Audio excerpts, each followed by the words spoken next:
Okay, let's call the order of the Capital Projects and Operations Committee meeting. Call the order. Courtesy of the floor. Seeing none, let's move right into discussion regarding the contract in North Bath Project Phase 2. Charles. Oh, Mike's here. Well, do you have questions or?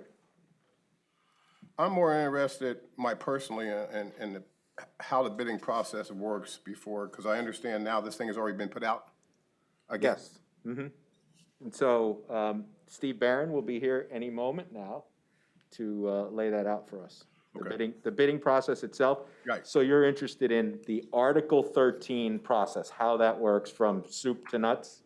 Absolutely, Is that right? That's correct. Okay. I even asked Linda to give me a copy of it. And I've read it and we've had it before, but I like to get better understanding. Did you nap while you were, I mean, because it's dry and boring and. Like many documents in our charter.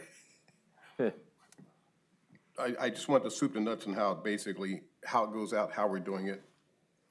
And Mr. Barron has arrived right on time. Sorry. So I think, sir, he's late. That's okay. I think he's late.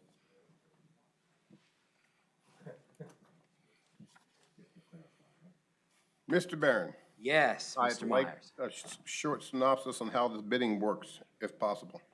Absolutely. Is my mic on? Yes, it is. We hear Okay. you loud and clear. All right. So the way bidding works is we have, if there's a project that's proposed by somebody in the administration, anybody in the administration, that project is spec'd out. If it's a construction project, usually we have engineers or folks that are experts in the area that help us put the bid specs together, because we are not experts in a lot of that field.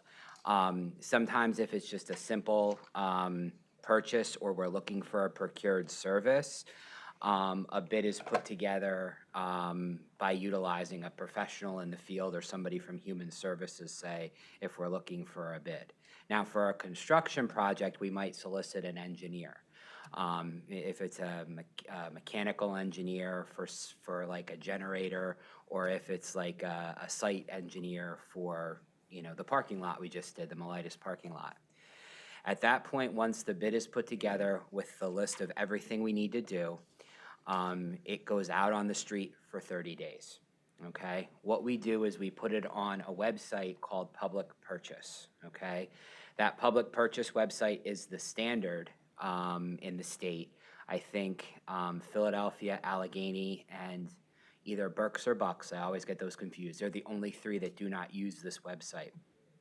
People can sign up on the website with specialties. So if the person happens to be an excavator, they can select projects where an excavator might be needed. Or if the person is an electrician, they can sign up for projects where that is the discipline. And they will get projects from throughout the state, including Northampton County. There are also on that bid service, there are project rooms and groups that actually will put our work out into trade publications, or they will send it to their member groups on certain websites, or they will publish them on certain websites so people within certain disciplines can see that we have an active project out on the street. At that point, people, once they get the bid, they can download the documents and see all of our requirements. And then at that point, if they have questions or something is not clear on our bid, we actually have a question and answer section. The great part about doing everything online and in one centralized location, that if somebody asks a question specifically, you get an answer right away as opposed to answering the same question 3 and 4 times. It also helps you get an understanding or get an idea, or everybody to get an idea of what you're looking for. Therefore, you get a better bid. You get a better price. You know the person is responding to specifically what you need. So that is sort of what we do. After that 30-day process, we get the prices, they come back in.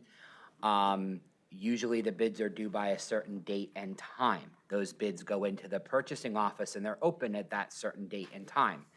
People can come and actually watch the bids being opened. Now, if it's an RFP, we actually have, and this is from my time as the controller, we actually have somebody from the controller's office in the room to make sure that when the documents are opened, if somebody is disqualified at the opening of the documents, meaning they didn't submit a piece of paper or didn't meet the qualifications, the controller's office will see that that person is not qualified and therefore they're excluded right then and there, because we do have that certain specific timeline. At that point, if there's a committee to be formed, we form a committee.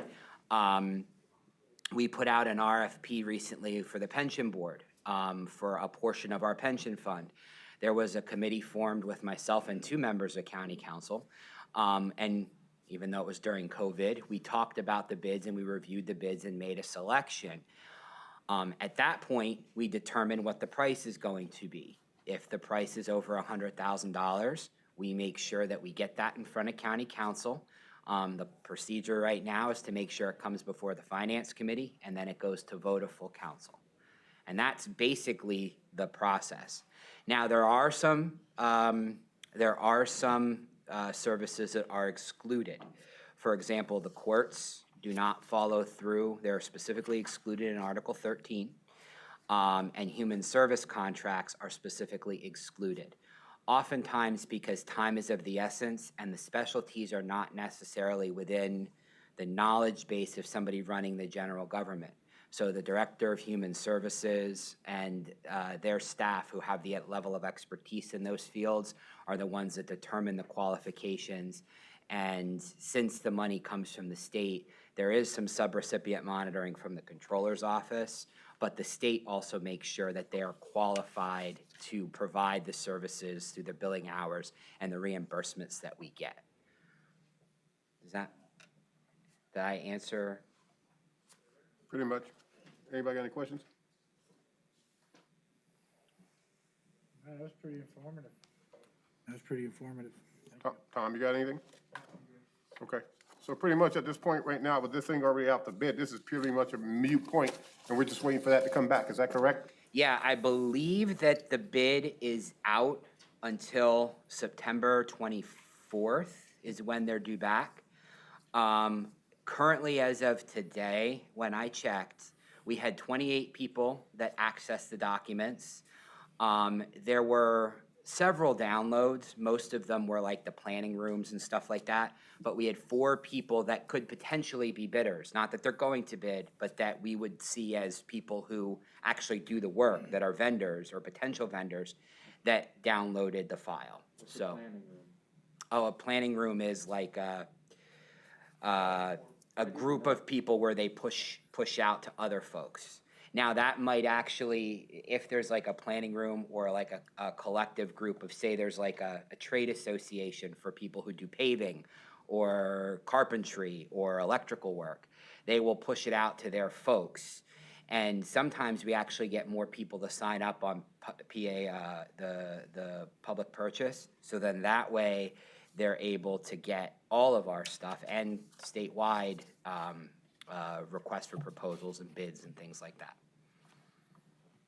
Any other questions? No, that was one of them. You answered it. Well, I have a question, Steve. I have a question. go ahead. I'm looking at this bid proposal. You didn't ask for a performance bid?